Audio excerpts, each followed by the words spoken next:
தமிழகமெங்கும் கிளைகள் கொண்ட Annamalai institute of hotel management and hospital management படிப்பில் சேர்வதற்கான அட்மிஷன் நடைபெறுகிறது.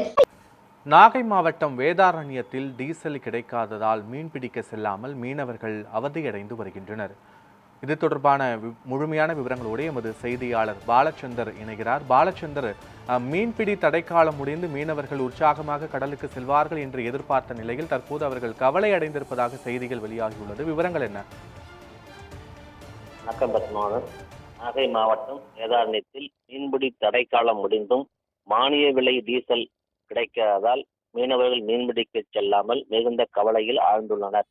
நாகை மாவட்டம் வேதாரண்யம் தாலுகா ஆறுகாட்டுத்துறையில் 50க்கும் மேற்பட்ட விசைப்படகுகளும் 500க்கும் மேற்பட்ட ஃபைபர் படகுகளும் உள்ளன. தமிழகத்தில் மீன்பிடி தடைக்காலம் ஏப்ரல் 14ஆம் தேதி முதல் துவங்கி நேற்றுடன் முடிவடைந்த நிலையில் இன்று மீன்பிடிக்க செல்ல மீனவர்கள் ஆயத்தமாகி இன்று இரவு புறப்பட வேண்டிய நிலையில் ஆறுகாட்டுத்துறையில் கடற்கரையில் உள்ள அரசு டீசல் பங்க் எரிபொருள் தட்டுப்பாடு காரணமாக மூடப்பட்டுள்ளது.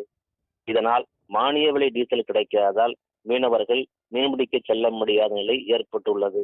தடைக்காலம் 61 நாட்கள் முடிந்தும் மீன்பிடிக்க செல்லாத நிலையில் மீனவர்கள் மிகுந்த வருத்தத்துடன் உள்ளனர். 61 நாள் ஓய்வுக்கு பிறகு மீன்பிடிக்க செல்லலாம் என்று ஆவலுடன் காத்திருந்த மீனவரின் எதிர்பார்ப்பு ஏமாற்றமானது. உடனடியாக அரசு டீசல் பங்கை திறந்து மீனவர்களுக்கு டீசல் வழங்க நடவடிக்கை எடுக்க வேண்டும் என மீனவர்கள் எதிர்பார்த்து காத்துள்ளனர். காட்சிகளோடு விவரங்களுக்கு நன்றி பாலச்சந்தர்.